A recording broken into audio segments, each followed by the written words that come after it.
AITA for not helping my dad's wife, because I'm pissed about the trouble she brought into our lives.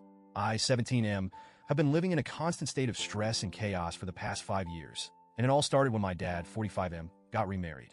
At first, I was just kind of indifferent about it. My mom passed away when I was younger, and my dad stayed single for a long time. Then one day, he met Sarah, 38F, and within a year, they were married. I didn't really have strong feelings about it, until I realized what marrying her actually meant for me. Sarah has 3 kids, now 7, 9, and 10, which was already a lot to adjust to. But the real problem was her psycho ex. Her ex was straight up insane. I don't say that lightly. When I tell you this guy made our lives hell, I mean it. It started small, showing up uninvited, sending nasty texts, making drama over custody. But it escalated fast. One night, when I was home alone, our downstairs windows were shattered. I was upstairs when it happened, and I swear I've never been that scared in my life. I remember crouching in my room, calling my dad in a panic, while glass covered the floor downstairs. The police came, but we couldn't prove it was him. That was just the beginning. Sarah's ex would park outside our house for hours, just sitting there, watching. Sometimes he'd yell stuff, insults, threats. Sometimes he'd just stare. It made my skin crawl. I couldn't even step outside without checking first to see if he was there. Then came the worst part. He attacked my dad. It happened in broad daylight. My dad was leaving a store, and this guy just jumped him. Full-on fight in the parking lot. My dad got beat up pretty bad, but the ex got arrested. He served 6 months for it. You'd think that would be the end of it, right? No. While he was locked up, we got threatening letters. He had friends keeping tabs on us. When he got out, he picked up right where he left off. Because of all this, I basically lost my freedom. No friends over.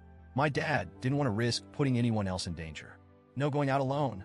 I wasn't allowed to walk to school, go to the store, or even visit my mom's grave because my dad was terrified the ex would follow me. That last one hurt the most. No extracurriculars. My dad pulled me out of all my after-school activities. Sports, clubs gone. He wanted me to be home where he could keep an eye on me. And you know what made it worse? Sarah acted like it was just a rough patch. Like, she was really out here saying stuff like, I know this is hard now, but we're building something amazing. Meanwhile, I was watching my life crumble. But the part that really got me? I was expected to take care of her kids. Whenever her ex started causing drama, Sarah would tell me, can you just keep the kids distracted? Or they need someone to comfort them. Like, hello? Who's comforting me? Her kids were crying because they missed their dad. Meanwhile, I was sitting there hating mine for putting me through this. Things got even worse when Sarah decided to fight for full custody. Up until then, it was 50-50, and honestly, I liked the weeks when her kids were with their dad. It was so much quieter without them. But Sarah wanted them full-time. Few years of legal battles, court dates, screaming matches, constant drama. And of course, her ex did not take it well.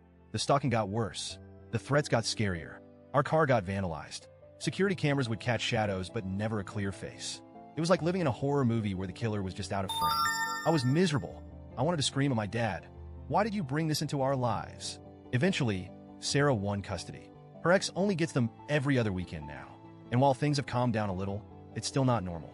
We still have to take precautions because of her ex. I still can't work late shifts. I still feel like I have to look over my shoulder every time I go outside. But my dad, Sarah, they act like everything's fine. Like, oh, we made it through. Now we're one big happy family. No, we're not. I hate this. I hate all of it. So now, here's what happened last weekend. Sarah asked me to change my work shift so I could help her with an errand. She wanted to pick up some DIY supplies and needed help carrying them. She tried to make it sound fun, like, I know you like DIY stuff. We could do this together. I just looked at her and said, no. She was surprised and asked why. So I finally said it. I told her she brought nothing but trouble into my life, and I didn't want to help her. She got really quiet. Then she asked, do you really hate me for what my ex did? And I just snapped. I told her she never cared about the trouble she brought into my life. So why should I care if she was a victim? I told her she selfishly dragged other people into her mess without thinking about what it would cost us. She looked devastated. And later, my dad confronted me about it. He asked if I'd be willing to help her another time. I said no. And then he hit me with the disappointed dad speech. He told me he was upset that I resented them finding each other and building a life together. He said he really believed our new family was worth it and that he hoped I'd feel the same way. I just stared at him and said, I don't. I told him he wasn't blameless either, that he let this happen, that he put his happiness over my safety, and that I'd never forgive him for that. So now, the house is awkward as hell. Sarah walks around looking heartbroken. My dad is clearly pissed but trying not to start another fight. And me? I'm just counting down the months until I turn 18 and get the hell out of here. I'm saving up money for my job. The second I can move out, I'm gone. No more Sarah. No more her kids. No more worrying about some psycho who isn't even MY problem. But now I'm wondering, did I go too far? AITA?